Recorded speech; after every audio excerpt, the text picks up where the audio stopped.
Сегодня 12 сентября, пасмурный день с самого утра, очень влажный, теплый. Дорога очень красивая, сейчас спуск, подъем я уже преодолела. Прошедшая ночь была крейзи. Город Мелиде гулял до 2 часов ночи. Причем музыка гремела так, что 2 могучих храпунов альберга не было слышно. Я пыталась спастись с помощью берушей, но их явно было недостаточно. В результате забылась сном часам к 3, а в 5 утра уже начали шуршать по рюкзакам пилигримы. Так что я очень удачно запланировала на сегодня всего лишь 14 километров. Больше пройти точно не смогла бы. Сегодня бессонную ночь компенсировала большим бутербродом на завтрак. Бокадильо по-испански. В баре завтракали несколько человек, а в это время по телевизору показывали новости из Украины. Женщина из Канады, узнав, что я из Украины, начала плакать. Еле ее успокоила. Потом всем барам учили «Слава Украине». Грация с амиго. Садово-парковое искусство. Классно пострижены деревья. Там растут кабачки, помидоры. Красивый дом.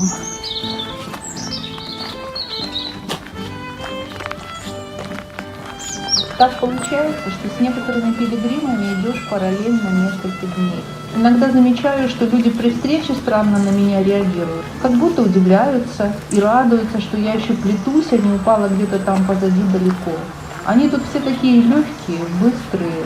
Мне с моими травмами, конечно, идти бывает тяжело. Особенно в первые дни все болело огнем. Я чувствовала каждый шаг, думала, не выдержу. Но потом стало легче, и это радует. Чем ближе к финишу, тем комфортнее путь. Конечно, подъемы и спуски никто не отменял, но, видите, уже вдоль дорожек появились стоки на случай дождя. Даже этот момент продуман и сделан. Испанская провинция очень добротная, эстетичная. Красивые дома, много сельскохозяйственной техники, яркой, многоцветной, животные ухоженные. Обратила внимание, как фермер в чистой светлой одежде засевал вручную свое поле. На работу, как на праздник. Вообще, когда иду по селу, да и не только по селу, всегда здороваюсь. Местные очень приветливые, и эти искорки позитива поднимают настроение. Красивая страна Испания. И люди здесь живут хорошие, гостеприимные, доброжелательные.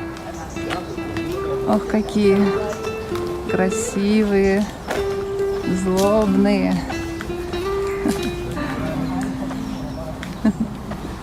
Захожу по мостику в деревушку. Конечно, она в этой части туристическая, но очень красивая.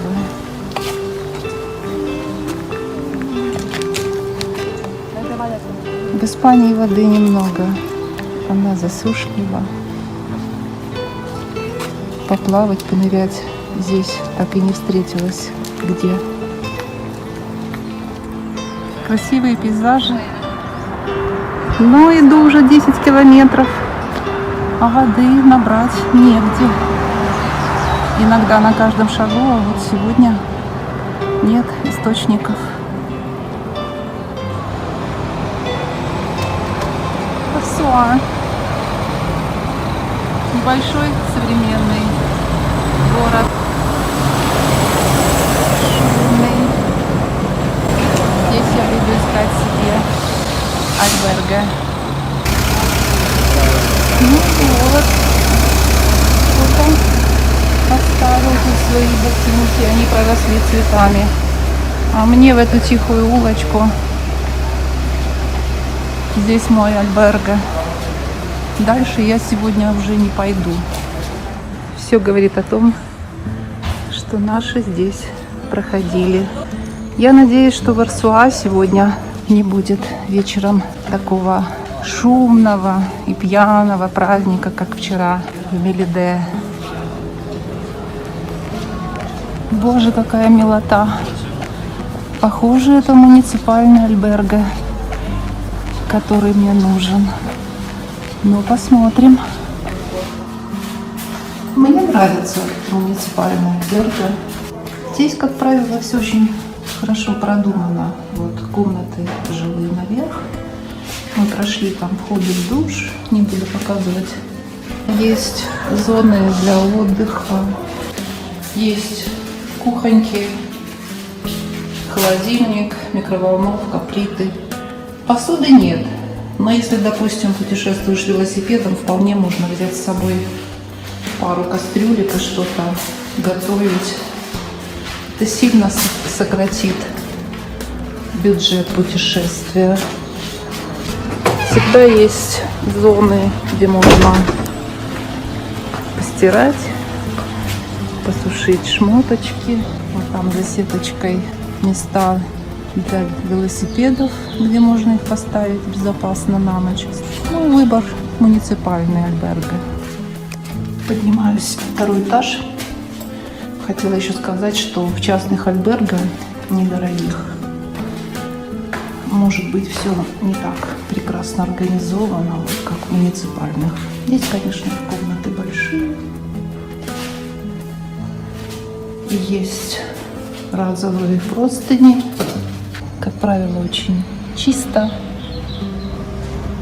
Это вид из окна.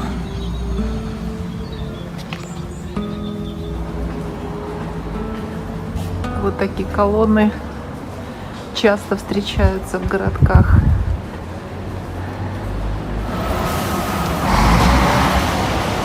Платановая аллея. Тенистая. Платаны подстрижены. Точнее, макушки у них вот срезаны. И крона сформована так, чтобы было как можно больше тени. Я обратила внимание, что у них очень часто в городах так подрезаются верхушки деревьев. Наверное, при сильных ветрах это такой более безопасный вариант.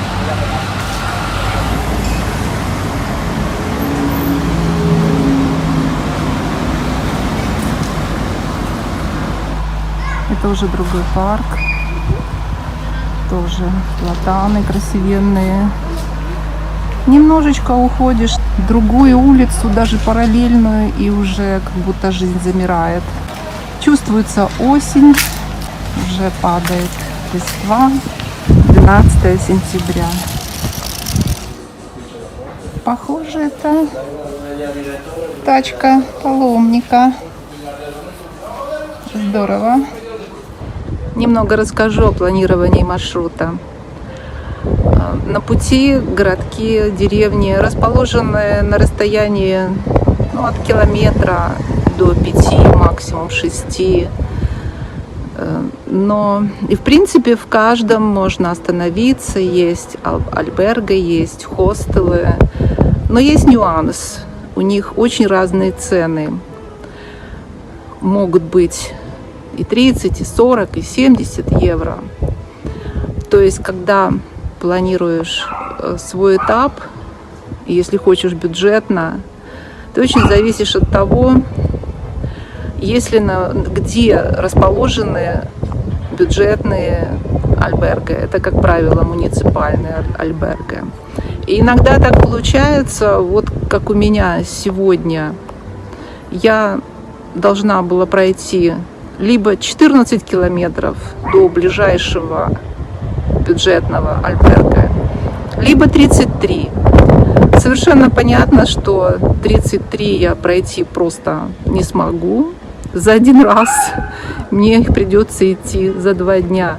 То есть сегодня у меня очень короткий день получился, всего 14 километров.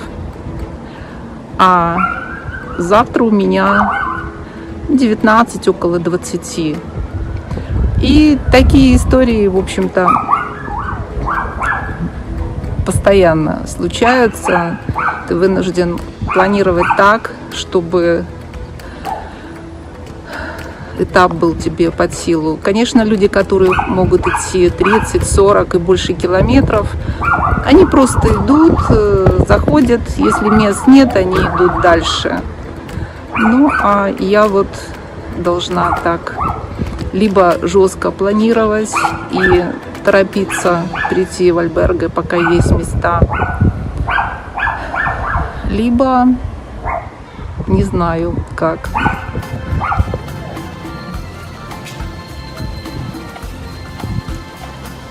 Старинный храм. А следующее здание это альберге, между прочим. Sur les sentiers du Bouddha, du Yoga, du Dora, j'ai appris le beau métier de berger en validant. Et le lever du soleil sur les neiges de novembre m'a montré comment aimer aux Pyrénées.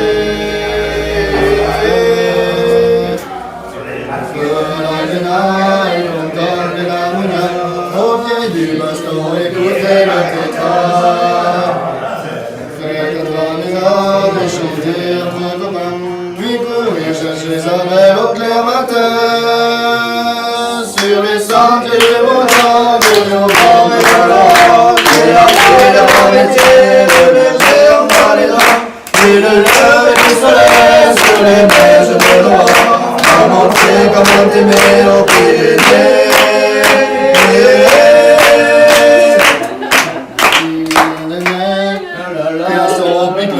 Redescendre la Soumaille jusqu'à Hollande. Et contempler la luna au pied du baston, écouter le tétra. Sur les sentiers du Bouddha, de l'hommage de l'or, j'ai appris le bon métier de berger en validant. Et le lever du soleil sur les neiges de novembre m'a montré comment aimer aux Pyrénées.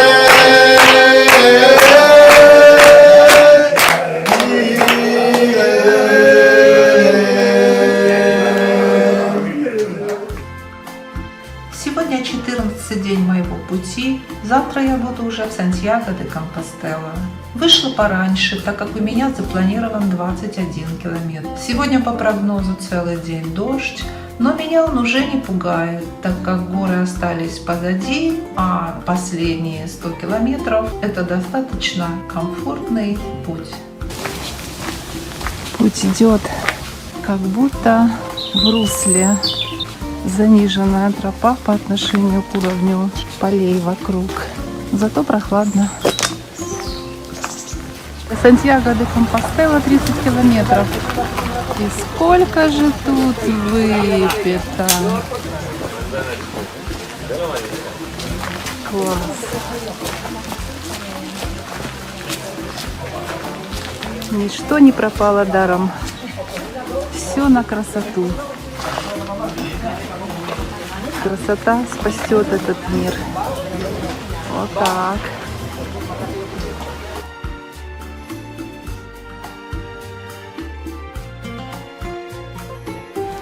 Каждый день прикидываю маршрут с помощью Maps.me. Maps.me показывает какое-то количество километров, я на них рассчитываю.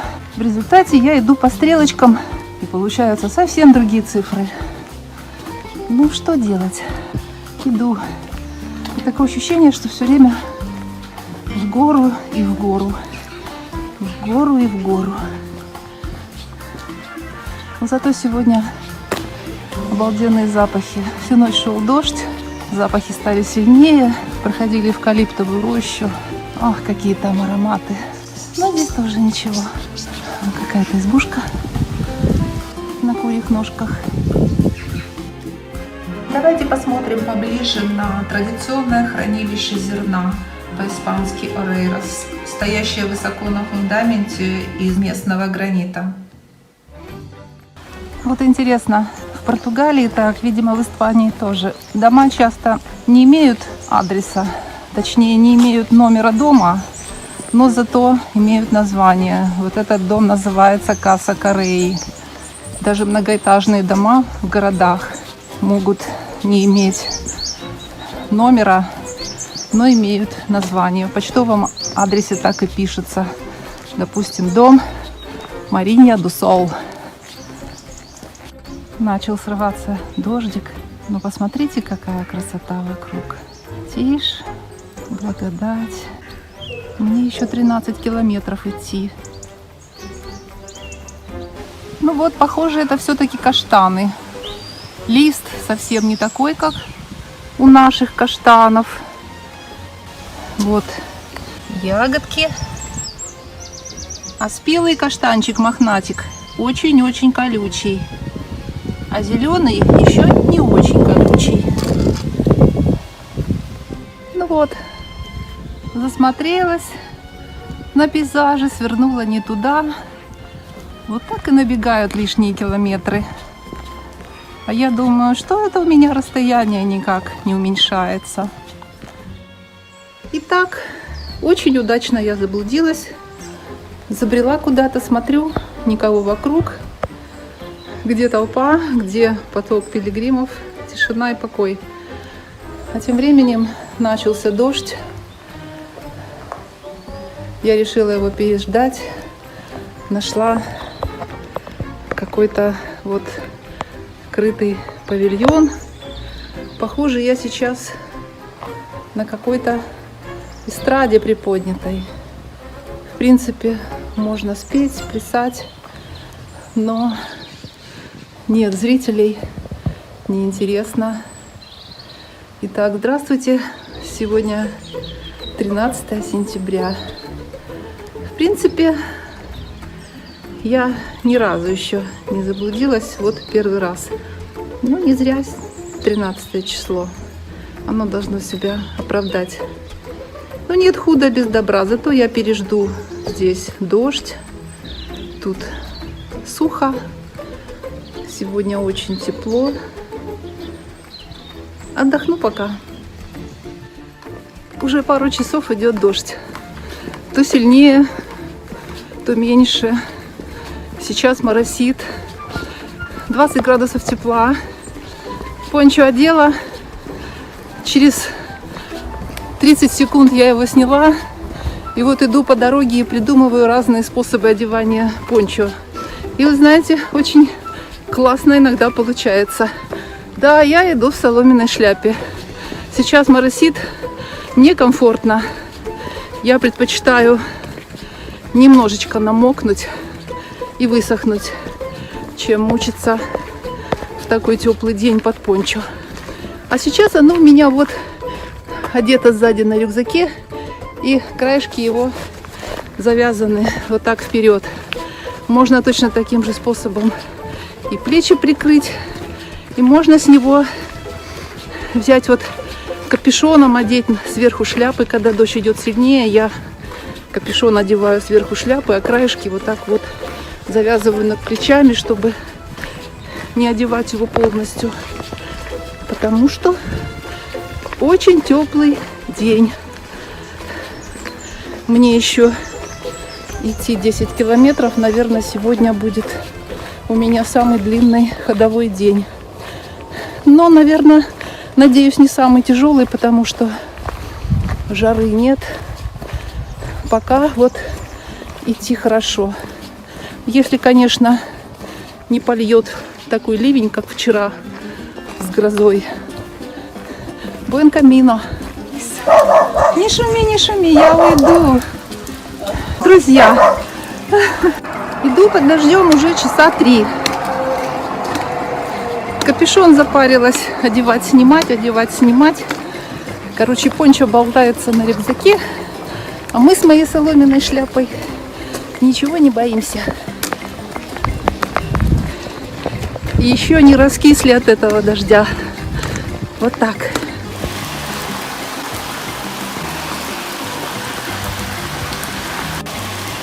Вот сегодня такой день. Иду по грязьке. Но, в общем-то, кроссовочки внутри сухие. Очень комфортно. Не промокли. Потому что дорожка такая дренажная. Лужи стекают. Все здорово.